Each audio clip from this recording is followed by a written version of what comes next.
Well, just to introduce myself, I'm Pete Simpson, Chief Exec of Anglian Water. I'm also the Chair of the Wellbeing team at Business in the Community. So as you'll see, as I go through the presentation, I'll touch on quite a few things from both areas of experience. The brief was why wellbeing is good for business, and all I can do really is share bits of our journey, bits of insight that I think we've got, and hope you get something from that. And ultimately, I'm trying to get it back down to, well, what's the bottom line? Why this makes good business sense? Because to many people it seems obvious, but to others not so. So I'm going to try and get back down to the bottom line.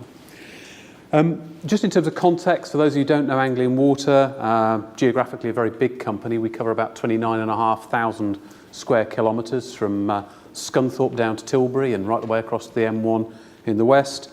We've got about 7,500 above ground assets. We deal with water and water recycling, about 4,500 employees.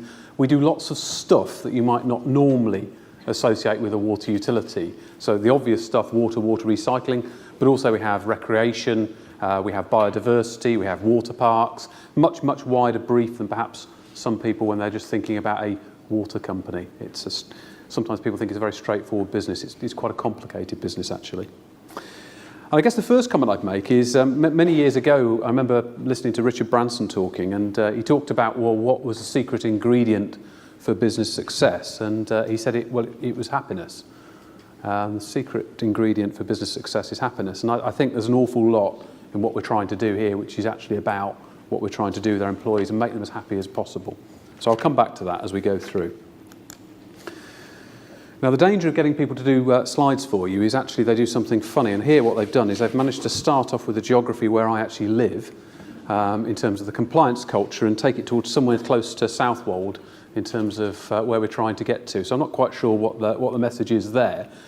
But the journey, so maybe in the mid-2000s, Anglian was a company very safety-focused, very compliance-focused, compliance-orientated. If you looked at how we thought about health in the workplace, it was about health assessments for going into confined spaces, a lot of sort of legal compliance stuff you had to do. At that time, we had made the decision to put all of our employees into private medical, give them private medical cover, but at that time, costs were going up. Inflation was going up at, I think even then, 8-9%, which was putting a lot of additional cost on the business. Our engagement scores weren't that inspiring, if I'm honest. Our employee engagement scores weren't that inspiring. We had various silos in the business. So we had silos where the trade unions and management used to talk about these things from different perspectives, whether about health or safety or employee well-being or how happy the workforce. They were very different sort of perspectives. And we had silos between us as a client and our contract partners. So we're the client, we know best, we'll tell you what to do. And actually, we're not that interested in how you go about doing it with your people. So very, very different, lots of silos like that.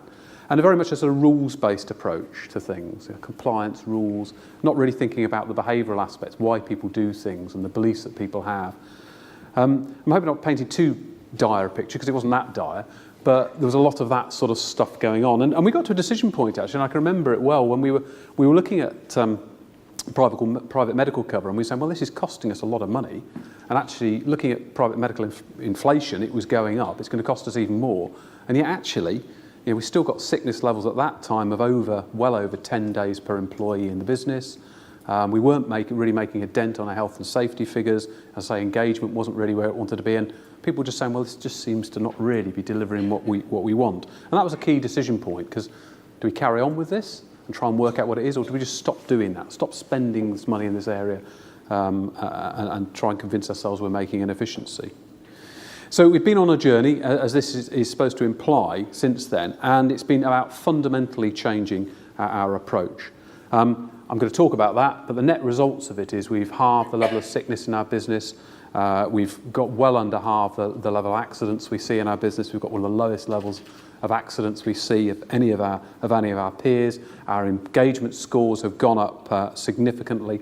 Productivity in the business has improved. Customer service in the business has improved.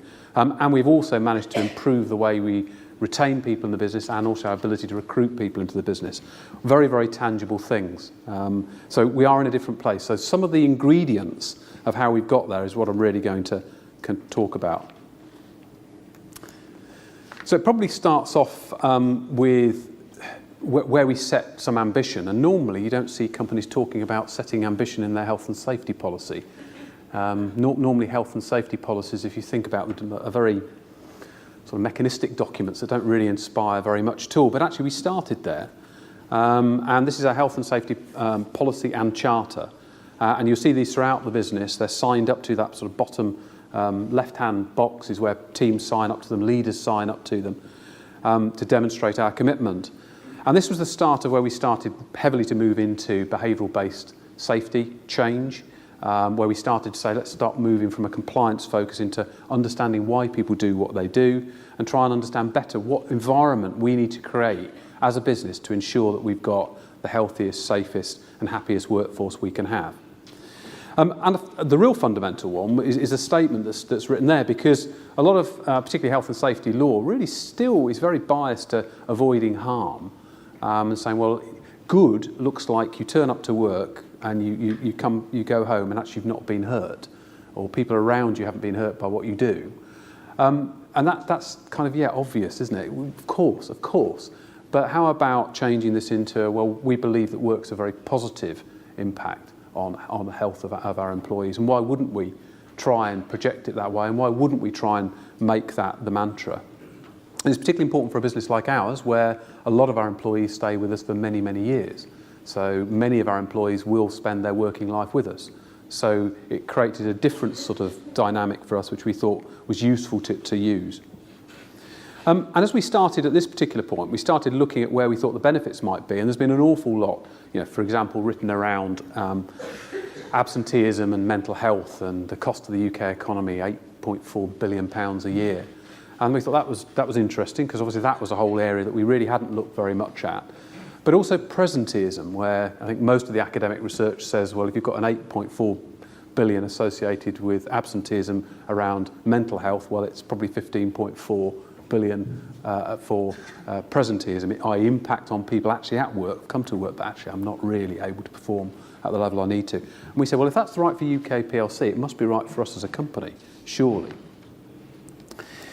So, integrated approach, and I think that's one word I would absolutely emphasise for this presentation, integrated approach. The benefits of what we've achieved over the last few years have been because we've tackled it across multiple fronts and done it in a very integrated way. When we tried to understand what wellbeing was all about, we weren't the experts. We wanted to go out and understand what others were doing. And we came across work that business and the community were doing with their wellbeing leadership team. At the time I wasn't chairing that, but we came across the WorkWell model, which is the model there on your slide on the right-hand side. And for us, that was a really kind of neat way of describing many of the aspects of what wellbeing was about. And we thought, actually, let's use this framework, because what it did is it enabled us to understand it, but it also enabled us to establish where the gaps were. Where are the gaps in terms of what we're doing to what others are doing? And as you'll see from that model, if you start from the outside in, the outside rings there about what the benefits of all of this stuff are to a business. Higher productivity, better engagement, better attendance, better recruitment and retention, better brand image. And then it moves into the next ring, which talks about what you as an individual do, and what you can do to improve your own well-being. And then it talks about the aspects of what you do as a business. So it might be about, better work, how you establish your design of jobs, or creating flexibility, how you develop benefits and choice for people, better relationships, how you ensure you've got equity, how you as a business are leading by example in terms of work-life balance, all that sort of stuff. Better specialist support, that might be your EAPs or your occupational health teams or your safety teams. And then better physical and psychological health. And this was a big drive for us about trying to get the parity between mental and physical health. And having those two things established right at the same point was a really important change for us as a business, because like many businesses, we thought about the two things very, very differently. And on the left-hand side of that slide are all of the organisations who are currently involved with the wellbeing leadership team. And I guess we've begged, stolen, borrowed all sorts of stuff from all of those companies on this journey, and they've been very, very happy to share, and we've learnt an awful lot through that. So this is not all stuff that we have come up with by any stretch of the imagination. So how did the strategy develop? So we used that model, we established where some of the gaps were. We recognised we needed to simplify it because that's an interesting model. It's quite nice if you're an academic and kind of pulling it all together. It's based on good academic research, a lot of it done by Carrie Cooper, who was at Lancaster at the time. But we need to simplify it. So we simplified it in the business into physical, mental and workplace well-being, 3 pillars. And we linked those to happier, healthier, safer. Very simple statements. We kind of slot things under that. So happier, healthier, safer, very much focused around physical, mental and workplace well-being. So that model sits in our business plan. So if I pulled out my 5-year business plan to you now, that model sits in the business plan. Exact same picture, and then under it, it lays out all the things that we're doing over the next 5 years and what we think the impact will be. So what sort of things does that mean then? Well, I mean, I suppose one of the things that's important in this integrated approach is thinking about everything you're doing. So for example, we've just been doing a very big program over the last few years on refreshing our leadership, and we've called it transforming our leadership, because a lot of this starts with what are the conversations that are happening at team level. So when I mean leaders, I don't talk about, you know, the chief exec or the board. I'm talking about leaders on the ground. You know, very distributed workforce we've got. The reality is the impact of that sort of frontline manager is crucial. So that's great, but what are we doing to help equip them as to what we think of leaders in the future? So we developed a Transforming Our Leadership programme with a company called Lane 4, run by Adrian Morehouse and Loughborough University, really trying to take lessons out of sport into terms of how you create the culture and the environment we actually want. And what's really important about that is it's created and developed leaders who think in this way. And that's important because leaders in our business would think about personal resilience in a very different way to how they would have done a few years ago. And it's part of our leadership development. We haven't said, oh, actually, you need to go and do some time to talk training. We're going to bolt that on, or we need to send you off because there's something new come out. You need to go and do some. We've integrated it into how we develop our leaders in the business, and that's really, really important. It's probably the most fundamental thing. We've applied it at segment level. We've not just sort of sheep-dipped everybody. We've looked at different segments of the workforce. So, I mean, simple example might be, you know, we've got an onshore call centre, lots of people sitting down behind desks. We looked at performance, we looked at sickness. We said, well, actually, sickness levels there are much higher than they are elsewhere in the business. There seem to be some performance issues in terms of service. What's going on? And after looking at that segment, one of the things we identified was the fundamental issue was around diet. We got engaged with a guy called Dr. John Briffer, who came and did a lot of work with us, and we reorganised what we were doing in terms of the offerings we had in canteens. We did a lot of education, a lot of toolbox talks. The net result of it actually was sickness went more than halved in that area. The important thing there was the presenteeism thing, because service improved and productivity improved, because people began to realise what the impact was of eating stuff at lunchtime that they were doing, the impact on their health and how they felt immediately after lunch. Stuff that I'm sure lots of professionals in this room will think, yeah, that's obvious. Well, it wasn't obvious to 300 or 400 people in that particular call centre. And so things like that, looking at a segment, understanding the particular things that are going on in a segment, really important. Similarly with our tanker drivers, we've got one of the biggest tanker fleets in the east of England, actually. Lots of tanker drivers, again, big risk in terms of obesity in particular. How do we target that particular category of workforce, create opportunities for them to improve? We've had Get Active campaigns linked off the back of that across the whole business, where we've tried to make it fun as well. So lots and lots of interventions. I guess the point I'm trying to make is integrated, and it's also thinking very carefully about the segments in our workforce. So we don't just say, this is really good stuff, everybody, get on board with it, it's brilliant. You know, Pete Simpson thinks this is good stuff, so you should be doing it. Really try and understand it as close to the individual as we possibly can. And a big focus on that parity between mental health and physical health, being a big drive. That was one of probably the biggest gap we had. And I know Sally Purbrick later on from Anglian is going to be talking about what we've been doing on financial well-being. The reason I just want to mention that, not to steal her thunder, but the important thing about that is having the dialogue with employees. So we were having this dialogue with employees about all the things we're doing, all the things we could do, and they said, that's all very interesting. But actually, there are a whole bunch of employees who said, we've got major financial issues, major financial challenges, and we can't even engage in the concept of getting active, because actually my life is completely distorted by this thing that's going on. So we said, well, what can we do about that? We shouldn't say, oh, well, that's interesting, but actually that doesn't fit in our well-being criteria. What can we do about it? And there's a lot we can do about it, as Sally's going to talk to. And that's been incredibly effective. But that's the two-way dialogue, which is important. So what are some of those outer ring benefits for us as a business? Well, sickness levels, as I said, halved. We've significantly increased our available workforce by hundreds, which is amazing.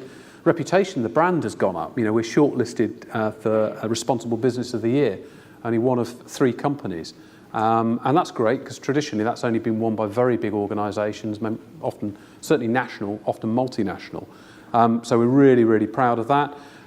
Talked about Glassdoor, and so that's not about me, that's actually about the organisation, the company rating. How do employees think and feel about how they're being treated? And that's really, really positive, because for us, the tangible benefit is actually we're able to recruit employees to our business from other businesses, and we're able to compete better and keep the people we want to keep. And that's tangible, because we're not going to compete on salary with lots of companies, given the nature of the business we are. So what is the proposition that people do want to come and work with us for?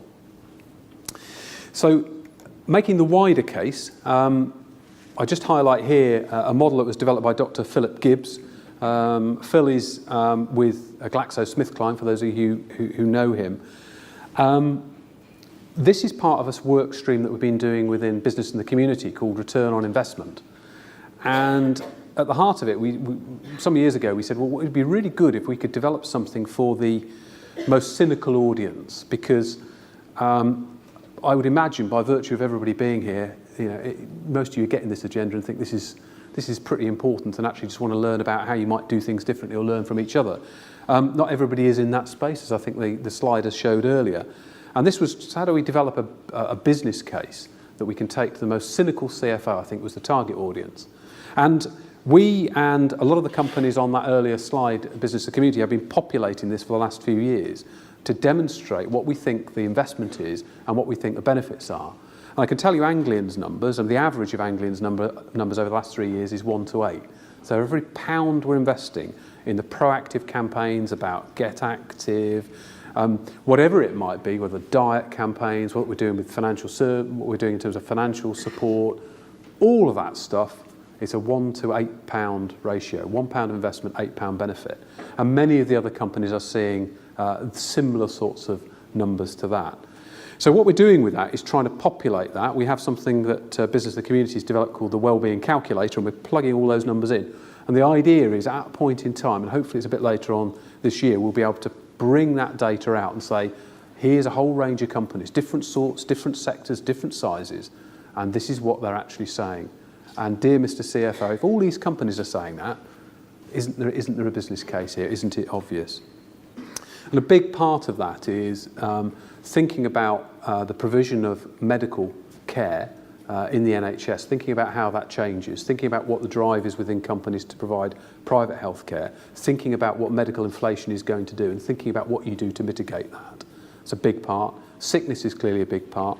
The bit of the model that isn't there yet, but I'd love to get in, is about the impact on presenteeism, because I think that's the real heart. And when I come to Anglian, I can see that's where the real bigger benefits are coming from, actually, not from absenteeism, but from presenteeism. So it's in development. I think this was originally the version 1. I think we're on version 7 now, which is great, because actually what it is doing is it's proving a superb way to engage people. So what sort of things come next? What sort of things are we focusing on? Well, within business and the community, that model I've just referred to, we're refreshing that. We're bringing it up to date. There's some changes, we think. Things have changed since we originally developed that back in 2008. So we want to do that. We think there's a huge opportunity. I talked earlier about the old relationship we had, client-contractor, that relationship. We've changed that. We've engaged our tier 1, our big suppliers, on 15-year contracts. And part of the reason for doing that is because that enables us to have different conversations, not only about how we bring people into the business in terms of apprentices and putting together joint apprenticeship programs and all that sort of stuff, but also on how we should be thinking about the people who do the work. So it's not good enough for us as a client to say, well, I don't care about your employees. I should care about your employees. I do. How do we get that engaged? Well, we have all of the principals of all of our tier 1 contractors sit round a table talking about well-being and where we want to take that agenda to. And that's incredibly powerful, so I'm very confident with that. I guess the key challenge for us at the moment, though, and particularly as in business community, is how do we get that into other areas of the supply chain, tier 2s, tier 3s, the SMEs? How do we take models like the one I showed you earlier and maybe make it more appropriate? How do we work with SMEs and actually engage them? Because we all know most of the work is actually done countrywide by SMEs. Most of the work done by our organisation is done by SMEs. So it's silly to ignore that group. How do we bring them in? So that's a big area. We're also thinking about the changing nature of work. So there's a report BITC have just had published, which is about the changing nature of employment. And that's really important because it's demonstrating where some of the pressures are, particularly in terms of younger people, part-time work, and what that means. And what should we as organisations be doing around that? So just to bring it to a conclusion, role of leaders absolutely vital. It isn't just about what I say within our organisation, it's what all the leaders say. And actually for people on the front line, it's what their immediate leader says. And if they are contradicting me, the message doesn't get through. It's as simple as that. So that's a very, very important bit. The financial case, I think, is crystal clear. I mean, we can talk at every different level and show what we've seen in terms of productivity and service improvements. The benefits have come by taking an integrated approach because that reduces the costs and it maximises the benefits. And BITC, I'd commend them, wellbeing.bitc.org.uk. Easy to get on the website. If you don't even want to remember that, just type in BITC and wellbeing and you'll get there. Lots of great sharing, and we've certainly learnt an awful lot from other companies as part of that. And I'll come back to the happiness theme right at the end because I thought it was quite amusing. The picture frame there is actually a moodometer, and I came across this up in our Ops Management Centre a few weeks ago. And this was kind of how a team in our Ops Management Centre had thought about happiness. And essentially what people do is they have counters and they go in, a bit like you do at Waitrose if you've done that, and you put in how you're feeling. And they use that to have the conversation about, okay, why is it everybody is in the red then? What's happened? Why is everybody in that place? And let's talk about what that actually is. So sometimes it's about big sexy stuff. Sometimes it's actually about really simple sort of interventions, but the only reason that intervention was made was because the leader on the ground there kind of got this agenda. I thought, well, what else can I do? What else can I do? Well, that's something we can do. This is a way to generate a conversation. So thank you very much for listening.